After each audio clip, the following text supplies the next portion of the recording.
এতগুলো নেতার নাম বললেন, বঙ্গবন্ধু আওয়ামী লীগের বঙ্গবন্ধু না, বাংলাদেশের বঙ্গবন্ধুকে আপনাদের সম্মান করা দরকার ছিল কিনা, আপনারা নিজেরা গিয়ে ফুল দিতে পারতেন কিনা, সেটা আপনারা কেন করলেন? আর যদি স্পেসিফিকলি ভাইয়া, আর যদি স্পেসিফিকলি সেখানে যদি কেউ ফুল দিতে যেয়ে থাকে, ছাত্র সমাজ তো 32 ছিল, যেহেতু আপনাদের অবস্থান করার কথা ছিল, ছাত্র সমাজ কেন তাদের প্রোটেক্ট করলো না? যে তারা শুধু ফুল দিতে গেছে, শুধু ফুল দিবে, তাদেরকে অ্যাটাক করা হলো, তারা কেউ কিছু বললো না কেন? আচ্ছা ভাই, মানে দেখুন, আমি আপনাকে একটা স্পষ্ট করে কথা বলি। কথাটা হচ্ছে, মানে আপনি যদি দায় দিতে চান, দায় আমাদের সবাইকে নিতে হবে। দায় আপনাকেও নিতে হবে, আমিও নিব, আওয়ামী লীগও নিবে, প্রত্যেকটা দল নিতে হবে বাংলাদেশে। এই দায় কোনোদিন একদিনে তৈরি হয় না। এই দায় 16 বছরে তৈরি হয়েছে। আমরা দেখেছি 16 বছরে পুরো বাংলাদেশের প্রত্যেকটি সেক্টর কিভাবে চুপ ছিল, কিভাবে ক্ষমতার অপব্যবহারের ফলে তারা তাদের জায়গা থেকে তাদের যে ভূমিকাটা পালন করা ছিল কেউ করেনি। এই যে জনবিস্ফোরণটি আপনি দেখছেন, যেটি হয়েছে 16 বছর পরে এই জায়গাটিতে দাঁড়িয়ে, এটি ঘটার পরে এখন সবাই সবার জায়গা থেকে যত কিছু বলার বলছে। 16 বছর ধরে যদি এই মানুষগুলো তাদের জায়গা থেকে কথা বলতো, বিষয়টি এ পর্যায়ে কখনো যেত না। যদি দায় নেয়, আমাদের সবাইকে দায় নিতে হবে। আমি এটাতে একদম দ্বিমত করবো না এই জায়গা থেকে। কিন্তু আপনি যদি দায় দেন, কোনো নির্দিষ্ট একটি গোষ্ঠীকে দিতে পারবেন না। কেন দিতে পারবেন না? কারণ আমরা দেখেছি, আমরা যখন ডিবি হেফাজতে ছিলাম, আমাদের সাথে যেগুলো হয়েছে মিডিয়া সেগুলো প্রকাশ করতে পারেনি। কেন? হয়তো বা এমন হতে পারে করতে দেওয়া হয়নি, কিন্তু পারেনি তো, এটাই তো বাস্তবতা। আমরা দেখেছি সরকার তার ক্ষমতার অপব্যবহার করে আমাদেরকে হেফাজতের নামে 6 দিন আটকে রাখা হয়েছে। একটা মানুষকে 24 ঘন্টার বেশি জিজ্ঞাসাবাদের জন্য কোনদিন আটকে রাখা যায় না। সেটাতে এই যে একটি প্রেশার ক্রিয়েট করার যতটুকু বিষয় ছিল, সেটি করা হয়নি। আমরা দেখেছি আমাদের আন্দোলনের সময় অসংখ্য সংবাদ সম্মেলন আমরা করেছি। বাংলাদেশের বর্তমান যে প্রচলিত মিডিয়া, সিঙ্গেল একটিতে কোনো কিছু আসে নাই।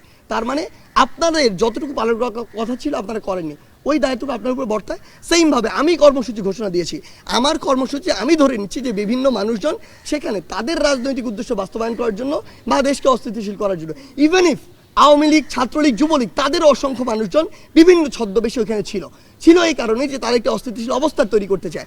আপনি দেখেছেন এই যে সংখ্যালঘুর বিষয়টা নিয়ে পুরো বাংলাদেশ যখন অস্থিতিশীল হচ্ছিল, আপনি যখন ঘেটে দেখেছেন, রিপোর্টে দেখেছেন যে ওই সময়টি তো তারা ছাত্রলীগ, আওয়ামী লীগ, যুবলীগ নিজেরাই ওই মন্দির ভেঙেছে। আমরা এরকম অসংখ্য রিপোর্ট দেখেছি। যখন পিছনের দিকে গিয়েছি, আমরা দেখেছি তারা বিভিন্ন বাড়িতে হামলা করেছে, ভাঙচুর করেছে। রিজন কি? রিজন হচ্ছে তারা একটি অস্থিতিশীল অবস্থা তৈরি করতে চায়। সো আলটিমেটলি এই যে দায় দেওয়ার বিষয়টি, আমরা বিশ্বাস করি এই জায়গায় দায়টি আমাদের সবার।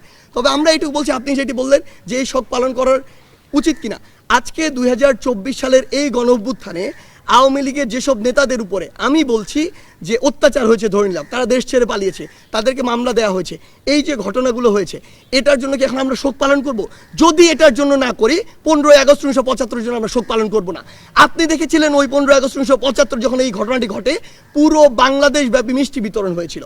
কারণ কি? কারণ ওই 72 থেকে 75 ঘটনা যদি দেখেন, তখন স্বৈরাচার বা ফ্যাসিস্টের চরম একটি মাত্রা ছিল।